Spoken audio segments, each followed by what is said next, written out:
What is up, everyone? Welcome back to another episode of the Banter podcast. Today, we have a very special guest. We're joined with none other than Mark Cuban. What's up, guys? Mark Cuban, Hello, I hello. actually wrote down a little thing about you.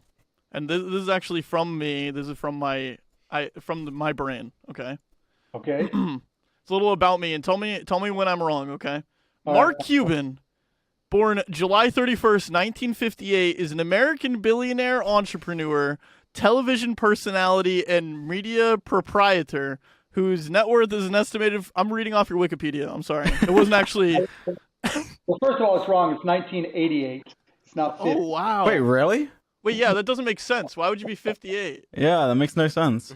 No, I'm playing with you. Yeah, Wikipedia is always wrong. They No, got I'm you gonna wrong by edit it. 30 years. Look, listen, everybody. We want you to change the Wikipedia page to say that he was born in 1998, Please, I'll have a whole lot more fun that way. putting him at a 24 years of age. You look like you could be 24. Yeah. Why I not? wish. Yeah, why not? Wait, hold that thought, guys, because we got to talk about how a lot of people watching right now on YouTube aren't subscribed. Look at this percentage. It's less than 15%. You guys need to subscribe now and turn on notifications, or else Sapnap is going to cry. I will cry. Subscribe. If you would like to see Sapnap cry, watch the rest of this video. Enjoy. I think we have a very different audience than I think most of people that you've interviewed with before. So if we repeat questions that you've already gotten, it all just good. kind of comes with it. It's just a completely... See me hang up and you know I'm pissed, but otherwise it's all good. That sounds good to me. I mostly wanted to know, and I think it'd be cool for people to know, like, what... I feel like a lot of the normal broad audience knows of you from Shark Tank, obviously. Right. And I was curious how you got into that. I made a lot of money, and they basically said, this guy is crazy. We're doing the show Shark Tank. Do you want to be on it? And so I went on there as a guest thinking this is a business show and it's not going to last, right? And Yeah. I was going to have 3 episodes as a guest. And I went on there and just bought everything and just pissed off everybody thinking, no one's going to see this. And then boom, it just blew up after that. And now we're in our 14th season. That is crazy. Wait, so when did you when did you come on as a guest compared to when the show started? 2011. Okay. Oh, wow. It's been going a long time. I was a guest in 2010. The show started in 2009. Okay, so you were like pretty much right there, though. That's crazy. Yeah, it sucked the year before me. I got there as a guest. It got better. They made me full time. Why did it suck? Who were the other sharks at that point, and why did they suck? No, it was actually the same sharks for the most part. Lori wasn't there yet, and then they started rotating people in and out. It just, they were just really low key, right? Where I was just like, look, if you like the deal, let's do the deal. If I like you, we can talk. If I don't like you, I'm going to mess with you. And they, it went from being like this laid back guys in suits, business program to having some more energy and having some more attitude. I've watched quite a few compilations of Mark Cuban owns the other sharks compilation gone wrong. It seems like when people have to accept deals from the other sharks, it's almost begrudgingly. And they get like almost excited in like a college frat guy way whenever you ask them to do a deal. Yeah. Have you noticed that? Yeah, of course. You expect anything differently? Yeah, I mean, of course that's what happens. Yeah, no, I mean, for real, like people like look at me and stare at me and stare at me and stare at me, waiting for me to say something. And then I go out and they're all dejected and everything. And so, yeah, look, there's some deals that are better for Lori, some deals better for Damon or pretty much everybody but Mr. Wonderful, there's a deal for them. But yeah, I pretty much, if there's a deal I want, 99% of the time I can get it. Do you think you could tell when somebody wants to like get a deal from you before? Yeah, for the most part, because they just stare at you the whole time, or someone else makes an offer, like Mr. Wonderful makes one of his dumbass royalty offers, and then they'll say, wait a minute, and then they'll look at me, and and a lot of it gets cut out because like in real time, those deals can go on 30, 45 minutes, an hour, and then they have to cut them down to 10 to 15 minutes. And so there's a lot of stuff. And then, I like to, because I know it's edited, there's stuff I'll say that I know they'll cut out, but the entrepreneurs don't know that it's going to get cut out. So I'll curse at them, I'll fuck with them, I'll do whatever, myself up. They're long ass days. We get there, we start shooting at 8:30 in the morning, maybe sometimes 9, and go till 7, and it's just nonstop. just deal after Wow. deal after deal. So you got to entertain yourself sometime. Speaking of cutting out stuff, are there any moments that were cut out that you're allowed to tell us about? You know, that were cut out for a reason that they can't be on TV, or for something like that that you're allowed to talk about? Me cursing, somebody farting, whatever. There's just Or anything more juicy than swearing or farting? oh yeah. I mean, there's so there are times when the entrepreneur is just pitching their deal, and it'll be like a double entendre, right? They're saying one thing, but we're all hearing another thing. And so we start cracking up, and so there's other times when the last deal of the day, we have shark water. So whatever the last pitch of the day is, 6:15, go till 7. Shark water is basically vodka and water. And so, there'll be times when we're just pounding, and I feel awful for, if you're pitching us the last deal of the day, you're fucked, right? Because we're more focused on, what we're drinking than on what people are saying. That's also because I feel like, you had to have gotten people that needed to get escorted out, right? Because you look at this and like this business is like kind of their life, right? And then for you guys, it's like, oh, it's like a long It's day. a game. Almost. You know what I mean? Not really, right? Because, they know that worst case, even if they don't get a deal, it's going to be on TV. Yeah. About 25% don't make it on TV, but, they don't know whether they're going to or not. And so you got to keep on playing, sticking with it and sticking to the script. Otherwise, there's no chance that they're on. The only time that we knew somebody would not be on, well, there's 2 times. One, when they're just dirt ass boring. And then there was one time when this group of like 6 guys came on, and one of them just fainted, just like, bam! Oh, God. Just because he was nervous and dehydrated and this and that, and just hit the floor. And so that was awful. But other than that, they pretty much. Did they get a deal? No.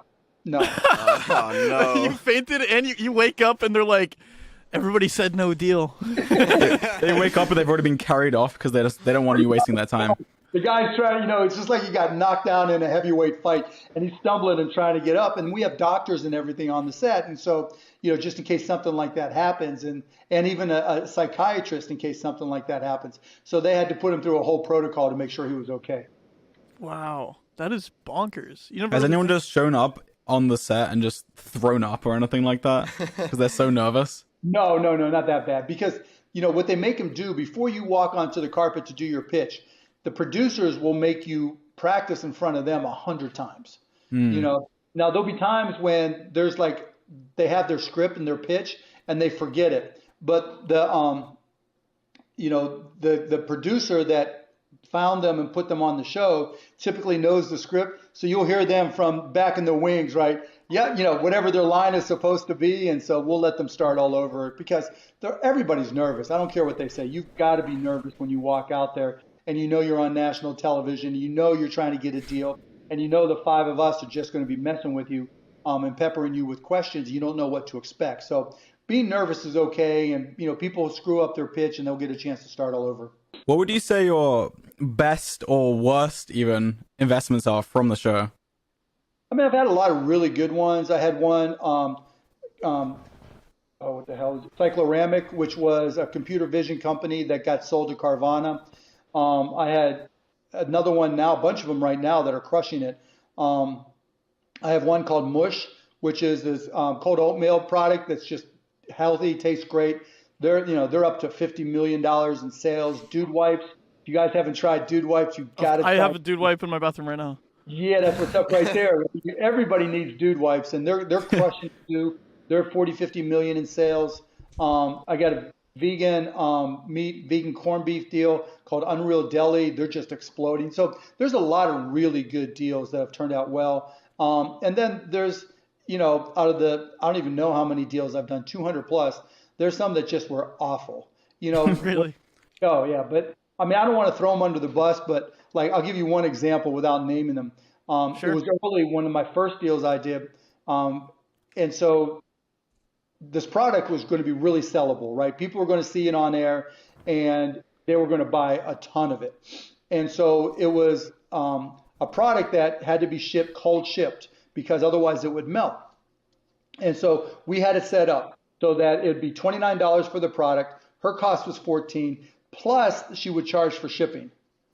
Well, I get a report from her and I ask her what her cash position is, and her cash had gone down. And I'm like, how did your cash go down? You just sold a boatload of this stuff. And she was like, well, I decided to include free shipping. I'm like, you sell for 29, your cost is 14, that leaves you 15, your shipping's $15, right? Oh no. Just stuff like that. That's crazy. Wait, and so was there an investment that you made that was like, it was like you didn't expect it to do as well as it did? Like one that was like a gamble for you? There's been, I mean, none that have just been like through the roof, oh my God, tens of millions of dollars. But there's been a ton of them that are just really, really good. Because, the reality is not every business is going to blow up to be a $100 million business. But if it's your company and I buy 10, 15, 20%, and you're selling $10 million worth and you're making $1 million a year, that's pretty damn good, and no one's going to complain about that. And I've got a lot of those. I mean, a lot of them. So you said you have like around 200 investments. What kind of time commitment would you say you have to give to each one of these? Is it kind of not much, or are you more invested in others time-wise? Legit. First, I have a team, right? I've got like 10 people that help me with a lot of the stuff and answer questions. You need help with SEO, they'll help you with SEO. You need help with your, best place to place your ads, we'll help you there. You need help manufacturing, placement, whatever. So we've got people to help with everything. But what I asked them to do is send me, when we're just getting started, a weekly report, bad news first, because I want to know what's messed up so I can help you, because I expect good stuff. I don't need you to brag because I expect that to happen. But if you got an issue, I got to help you. And so, across all of them, and out of the 200, probably 80 are active. So it's a lot, but it's not crazy. Mark, I have a question for you. I haven't really said anything yet. Yeah, no shit. I was like, sleep. I'm just very, very nervous. I'll tell you why he hasn't said anything. Your name, and so I'm thinking, okay, maybe he takes a nap the whole show. I don't know. I'll tell you why he hasn't said anything. It's because he's from Houston, and you're the owner of the Dallas Mavericks. Mark, are there any investments that you just think about that you regret like not getting in? Like, is there anything that you think about? You're like, oh, I really wish I could have gotten in that. I mean, on Shark Tank, just one. Spikeball. Spikeball? I didn't even realize it was on Shark Tank. What's that? I didn't even know that was on Shark Tank. Yeah, they came on, but his pitch was they wanted to create spikeball leagues all around the country, which is cool, but he wanted me to be the commissioner. And I'm like, I don't want to be the commissioner of the spikeball league. The spikeball was this big at the time, but obviously it's blown up. And now my kids play it. Luca in Slovenia plays it. And I'm just like, every time he posts something on with him and the national team or even our guys playing spikeball, I just blow his DMs up. I'm like, you're killing me. You're just doing this to mess with me. Aren't you? I just looked up the net worth of Spikeball, and it's currently $100 million. It's like insult to injury when you look out to the yard and see your kids playing Spikeball. Awful. Yeah, You're like, no, come on, kids, try some dude wipes. Try something else. Yeah, let's go. That's awesome. How about this, Mark? We've done our research. We've put in the homework, okay? We thought it would be funny if we gave ourselves 15 minutes to come up with a business pitch. We each pitch it to you, and then you have to walk out with one of us. Yeah, good luck with that. This is a real investment. It requires they're not actual real financial... investments. I feel like I should have clarified. Wait, I'm getting a text. Oh, shit, guys, I got to go. Not for real money. I just want to see which one you think has the brightest future. Okay, I like the not real money part. Yes. So go ahead. Okay, you know what? I want to hear Sapnap. Sapnap, go first. Guys, before we continue, I have one question for you. Do you hate the government spying on you? Because I do. And that's why today's episode is sponsored by NordVPN. NordVPN allows you to anonymously surf the web without letting any company or website track you. You know what else is great about NordVPN? You can use it on multiple devices. One account lets you set up 6 devices, secure them all in any combination. Guys, if you want to get NordVPN, go to nordvpn.com/banterpodcast. That's our link. That's right, nordvpn.com/banterpodcast. They have their 30-day money-back guarantee, so even if you don't like it, which you won't, you can get your money back. We've got you. Guys, I use a VPN all the time, just so to make sure no companies can track me and see what I'm up to, and especially to keep what I'm doing away from the government. I'll tell you my personal information. It allows you to watch Netflix shows that aren't available in your country. You can watch crazy shows that you've never seen before. Thank you so much, NordVPN, for sponsoring this video. It's time to get back to the beautiful Mark Cuban. All right, this is my pitch for you. I call it... I actually don't have a name for it. This is my idea, okay? That I came up with last night just for you. So recently... I'm actually living with Carl right now. Like, we're living in the same area, been hanging out a lot. We've been going to the gym. So if you really want to be like really going to the gym, you have to stay on top of your calories, right? There's apps like MyFitnessPal, the whole shebang. I use MyFitnessPal every day. If you want to follow me, I'm Mark Cuban on there. Really? Exactly. Now, you can follow people on MyFitnessPal? Yeah. Wow.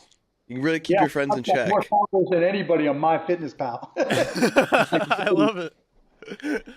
Now, what if I told you there was a way to have a easier and better experience on MyFitnessPal? What if I told you we had an app that instead of typing in and searching the food, you take a picture of the food, and the app just knows what food it is, how large it is, and it calculates the calories for you? I call this the Food Calculator Picture app. First of all, MyFitnessPal does that, tries to do it. Second of all, I know all the technology that is required to do that shit. It ain't gonna work. Oh no! Oh no! Off to a bad start. You shouldn't have pitched this. Good idea, right? Great idea. I would love to have that app. Everybody would love that. Tracks their workouts and everything and their food. Would love to have that idea. And there are people who are trying it right now, but it just don't work. It's like you just pitched that deal to quite possibly the biggest MyFitnessPal fan I've ever heard in my life. I never heard somebody asking for followers on MyFitnessPal. You guys use the app ever?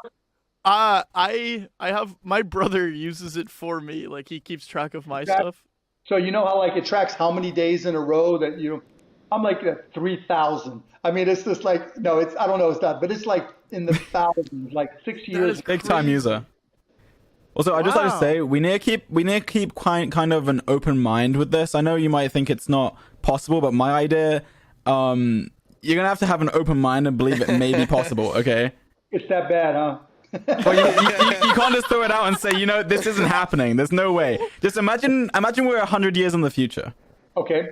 I don't know if that makes you want to revisit Synapse answer. Then pitch it. What do you mean? Pitch it. So we have to pretend my idea works, though. Whenever you decide which one's the best, okay, sure. We'll pretend all of them work for the sake of it. Works. Okay, so go ahead, George. So, I mean, this is an age-old idea. It's been in the back of people's minds for a long time, probably for 20, 30 years at this point.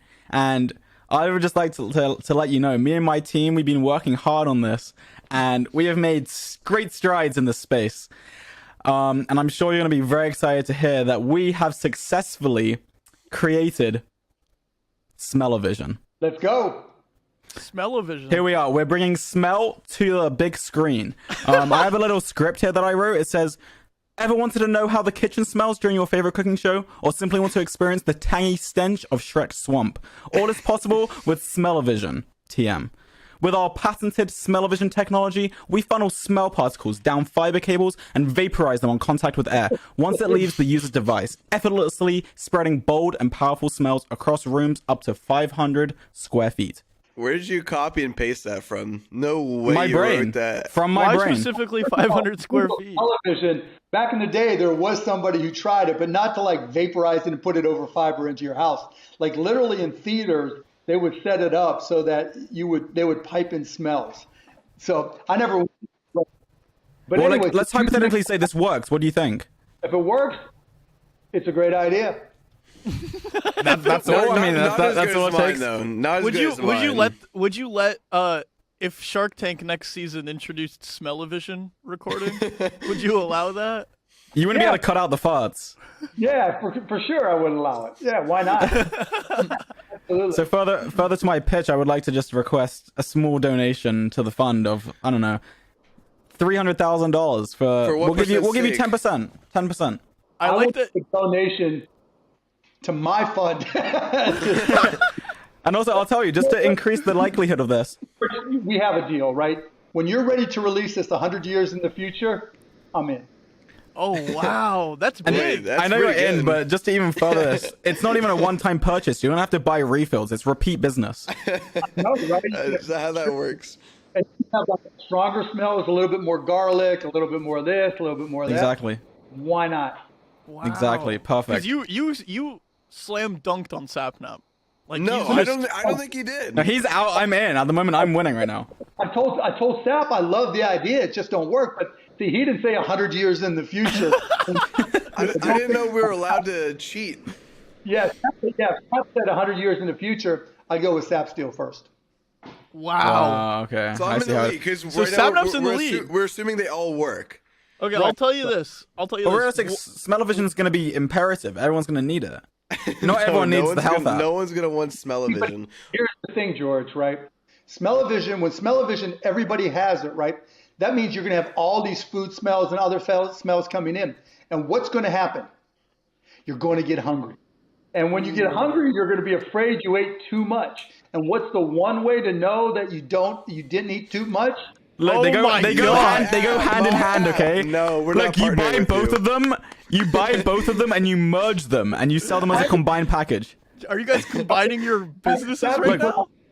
Sap could put out a new version. MyFitnessPal, the smell-o-vision version, right? And charge We don't need you. Let's let No, Call of you Duty's need me. We'll business join thing. forces. Okay, let me We'll join do forces. mine. Let me do mine. I made two. I'm just gonna short pitch one of them because it was bad, but I thought it'd be funny. I call it Shark Talkies. They're walkie-talkies. You give one. It's basically where you can talk fluently with sharks. So if one ever tried to attack you, you could tell them no. That wasn't the real one. Good. No? Hear me out. The World Cup is upon us. Everybody's in the mood for sports. And Mark Cuban, when I think of you, I associate you with soccer. That's the sport I associate. You're the other one. Hear me out. Have you ever been lonely and alone all the time like me, but you love sports? How about a ball that comes back to you miraculously? Introducing the soccer ball boomerang.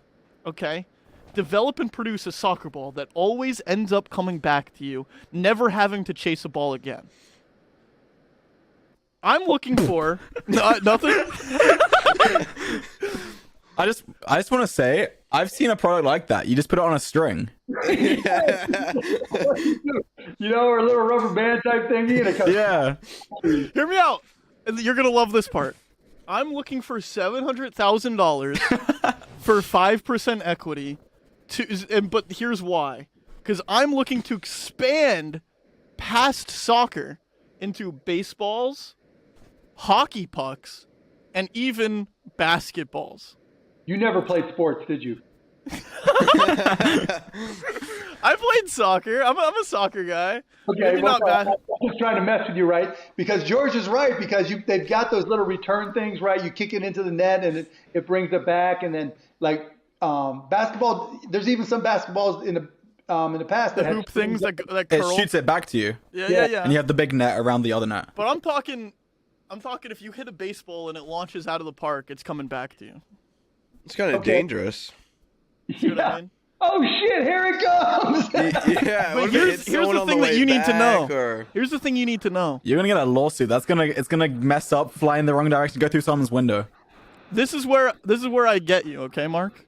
Okay. These other two, these are concepts.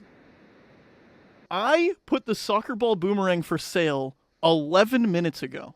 Okay. And in 11 minutes, with no promotion, it has sold 100,000 units.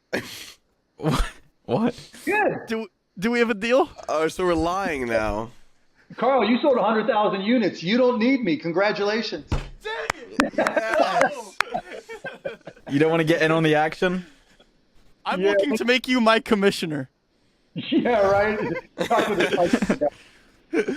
Don't make me another spike ball, Mark. Well, hold on. You got a spike ball, right? It is kind of similar to the pike ball, to be fair. You just call it. What's the name for it? Do you have a name? It's called the soccer ball boomerang. The soccer ball boomerang.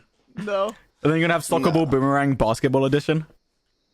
Yeah, I'll Soccer call ball. you. Okay, so in your opinion, who had the best pitch of us three? Sapnap. That's Let's such a go. bad. That's such a bad Sorry, look on us. guys. I'm just an entrepreneur. What can I say? I think it's because me and Carl had this conversation separately from Sapnap, and we took it the funny route. And when we sent the message to Sapnap, just do it. I think it was more serious. Well, We guys, took it the funny route, funny and doesn't Sapnap win. took it the just downloading MyFitnessPal and then And adding telling camera to it. Mark Well, Cuban what that does. this was an actual idea I thought of since I've been working out. I was like, dude, I hate having to search it, whatever. If I could take a picture, it's easier. But I have a question, Mark. I'm a huge basketball fan, and I wanted to know, what is it like to buy an NBA team? How does that work, and how did you get into that?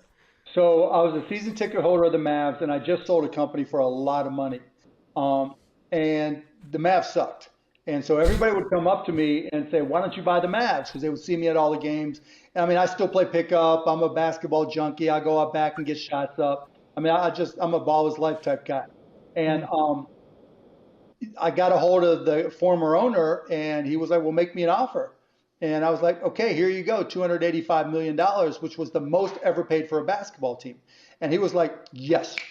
And to me, it was almost like funny money because I just made so much money. And I was like, let's go. And so I bought the team. And, you know, the best part are, you see that gold thing back there?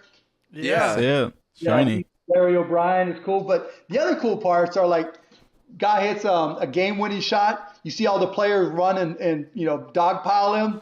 I get to do that too. And so I board and jump on everybody, and you know, which is always fun. And then before games, I get to go out on the court and get shots up, which is also really cool. That's amazing. What's the, so you got the team for $280 million. What's the team worth now? It's in the billions, right? Yeah, sure. Yeah, probably 3 or 4 billion. Wow. Nice investment. Did you see it as an investment, or it was kind of a personal thing? Yeah, it was a personal thing. I did it for the fun of it. Do you Yeah. think that translates because of the fact that it was a personal thing that you're super passionate about? Do you think that's why it ended up becoming so successful? Yeah, I think I looked at it completely different. Because like when I first came in, all the other NBA owners hated me, tried to keep me out. I was getting fined. I was getting in trouble. They were yelling at me in these meetings, all this shit. And I don't care, right? I'm doing it my way. And if you don't like it, you know, that's your problem, not mine. And then, you know, new owners started coming in and they started acting like me. So it was no big deal. That's all. And you bought it in I think 2000, right?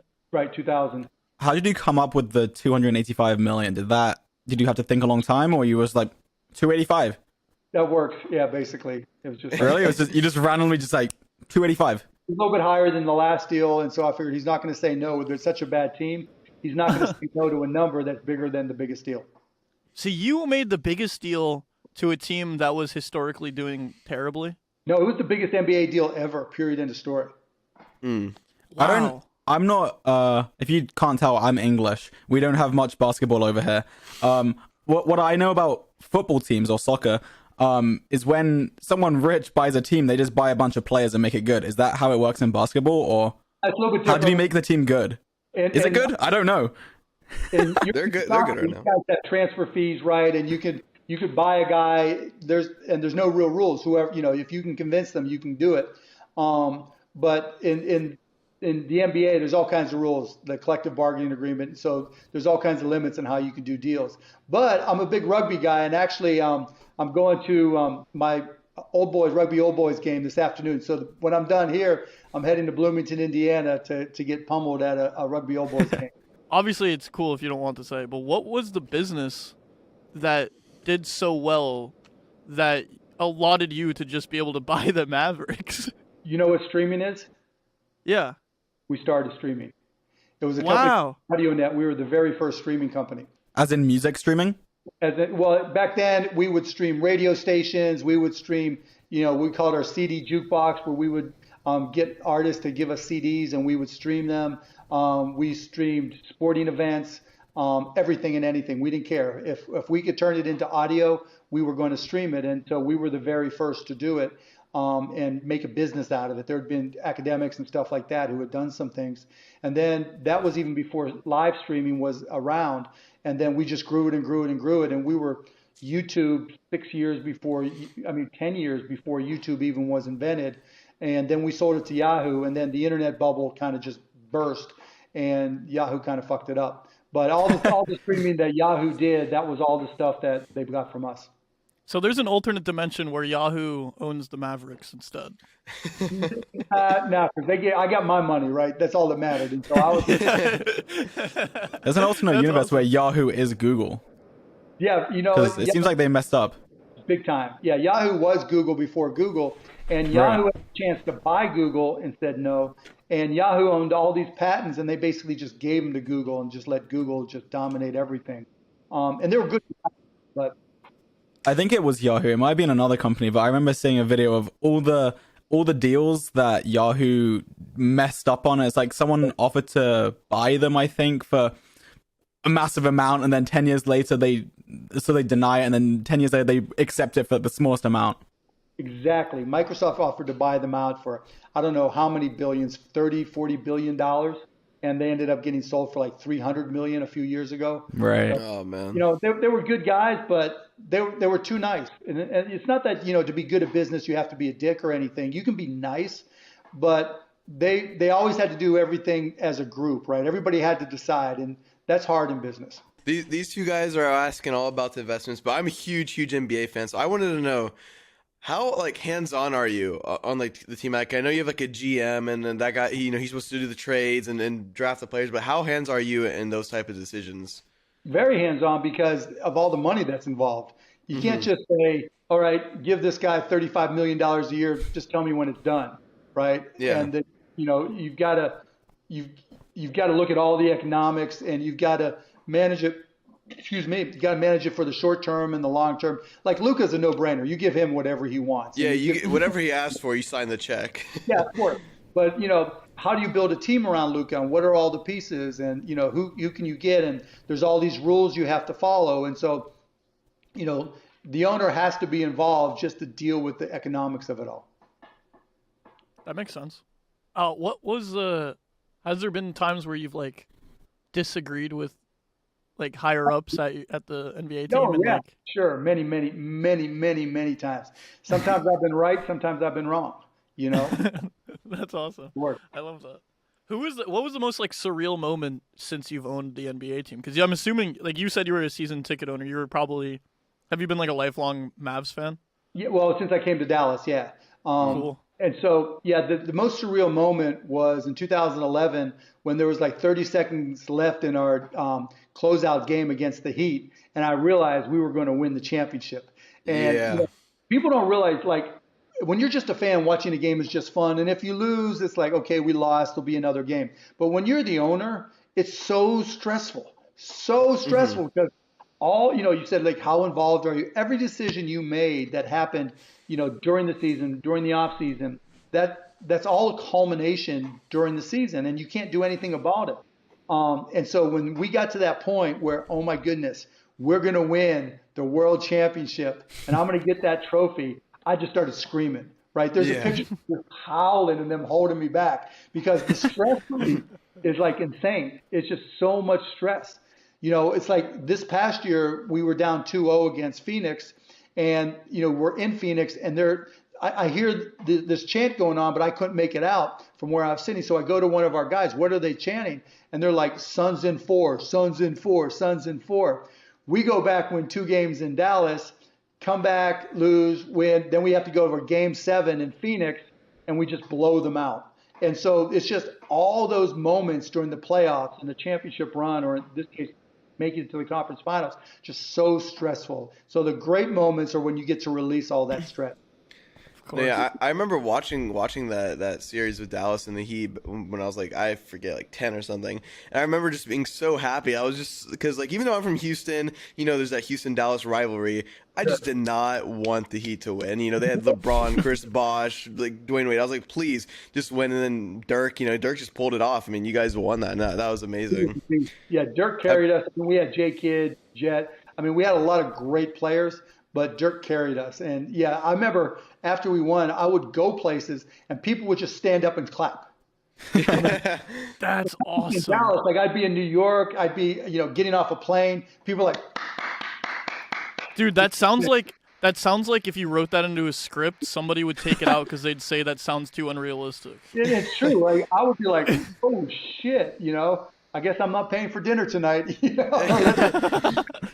Yeah, the Mavericks so cool. did the NBA world just a service by being the Heat that year. I was so happy. All right, Mark, I have a question for you. So, from what we all look like and sound like and how we act, if you had to sub one of us into a Dallas Mavericks game, and let's say it's the finals, like you need to win this game, who would you choose? And don't take a look at Carl doing push-ups because actually go ahead and look at them because they're just terrible and it's going to affect your decision. How many push-ups could you do, Carl? I can just keep going for the rest of the podcast. Yeah, good luck with that. I'm betting you can't. $100 says you can't keep on going for the rest of the podcast. You just earned $100. I would put you in Sap simply because George is from the UK. He already just said, different sports, right? Carl said he only plays soccer. You said you're an NBA fan, so it kind of makes sense.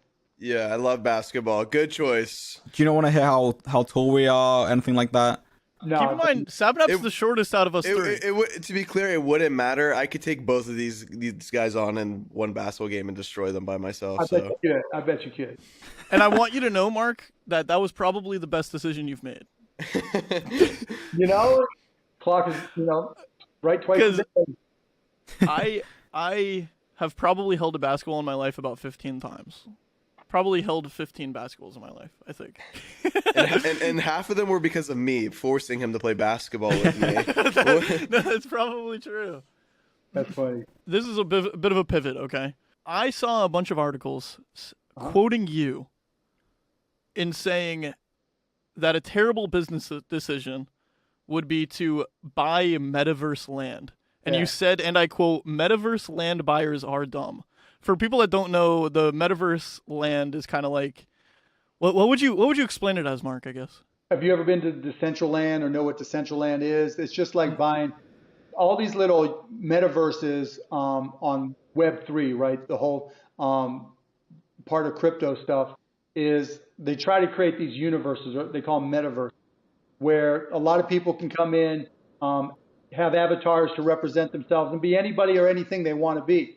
And then you can interact with people and you can attend events. You can buy digital clothing for your avatar. You can do things that, people can do, and a lot of stuff because it's digital that people can't do.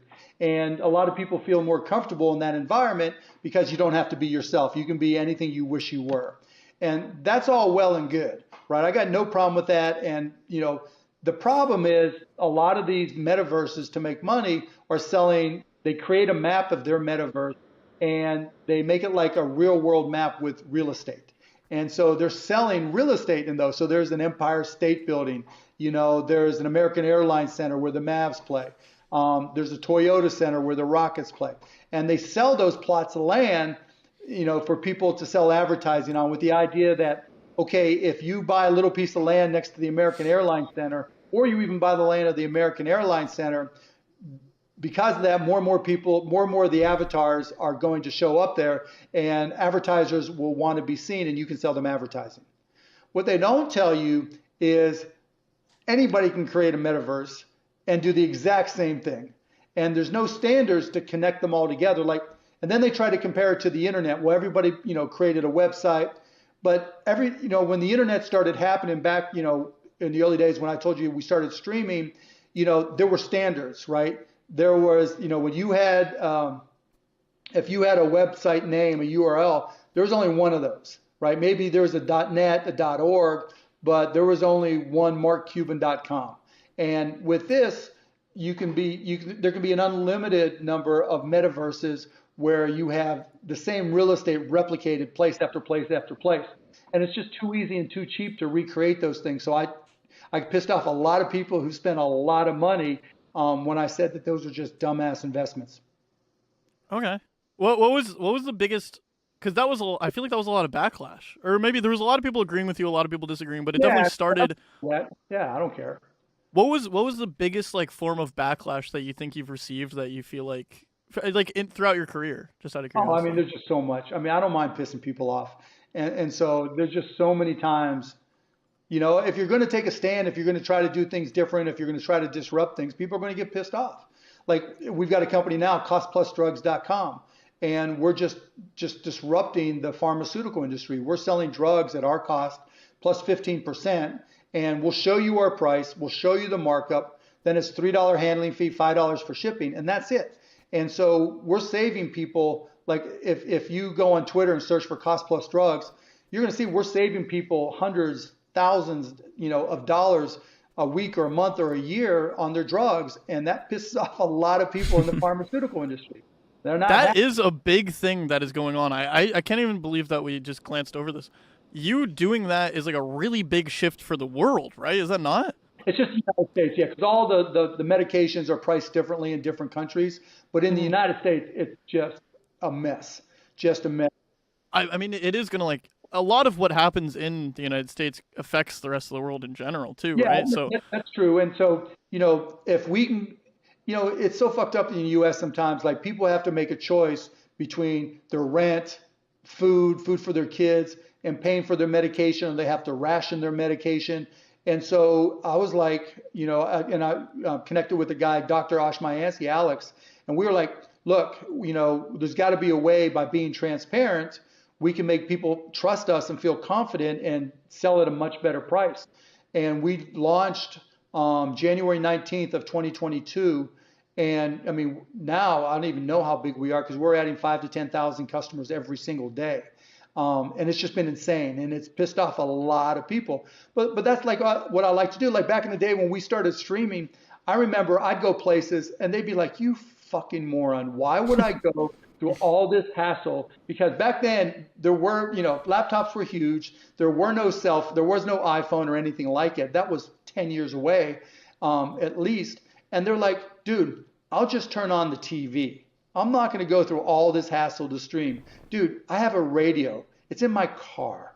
I don't need what you're doing." Now that all seems insane, but any time you disrupt something, a lot of people are going to be pissed. A lot of people are going to think you're crazy, and a lot of people are going to think you're an idiot. In the UK, we obviously have our free healthcare. So the idea of expensive medication and expensive operations in hospitals, it's kind of foreign to us over here. So in America, it's kind of, everyone kind of thinks if you hurt yourself, you're going to be spending a lot of money.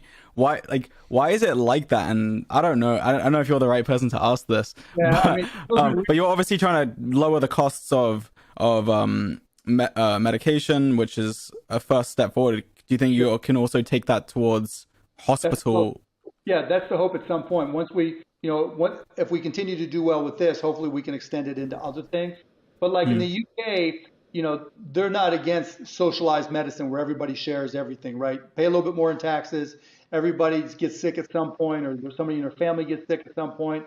It all balances out in the end. But even in the UK, what you are allowed, the type of operations you can get and how much they'll cost, and whether the NHS has got enough money and how much more will taxes go up to pay for it, those are all still get argued about. In the US, everybody says we won't do socialism no matter what. That's just who we are as a country. And so it's got to be up to private business to figure it out. Well, private business, for the most part, until companies like us come in, they're just trying to make as much money as possible. They're not trying to say, how can we serve the most number of people at the cheapest price? It's the exact opposite. And so all these games get played where you charge, you charge the government $1,000, and then they charge the insurance company, the providers, the hospitals, whatever, charge the insurance companies $999 so they can say they gave them a discount. And if you just walk in and pay cash, it's $500. It's so distorted and so whack that it's going to be hard to fix it. But those are the types of things. That's what created the opportunity for costplusdrugs.com, and hopefully we'll be able to do more things. Well, there's one thing I want to say about UK healthcare is from my experience, it's horrible because whenever I was recently, like a few months ago, visiting my George, and I went there and I got a double ear infection, and I had to go to a clinic like 7 different times 'cause they just could not prescribe me the correct medicine. And so now, from now on, I think, wow, it's free, but it really sucks. Like, Yeah, we're not going to throw George under the bus on that one because he could just be a doctor, right? Just the wrong place, whatever. But yeah, and that's what people here will tell you. Like, you can choose where you want to go to. So if that happened to Sap here, he could pick which hospital he wanted to go to if he could afford it or his insurance covered it. And so they kind of tell you where you have to go and the steps you have to take. You don't have as much choice. Where do you see like Cost Plus like being from like 5 years from now? Like, how do you see it expanding? We want to be the low cost provider for every single medication, period, end of story. That is amazing. Yeah. So, we'll do it at cost plus 15%. If we make money, maybe we can lower that. Maybe with inflation, it goes up a little bit, but whatever it is, you're going to see why we're charging what we're charging and what our costs are. I feel like the coolest part about it is what you were saying with the transparency thing. I think that it does play a massive factor where you're like, yeah, we have to make money, obviously, but it's a much smaller percentage than. Yeah. And people, like all the reasons we were just talking about, people don't trust healthcare in this country. They just don't, right? You don't know what you're getting charged. You go, if Sap goes to a hospital in the US, he doesn't know what it's going to cost. That's true. No idea what they're going to charge you. And if you go 7 visits, they're probably going to charge you 7 times.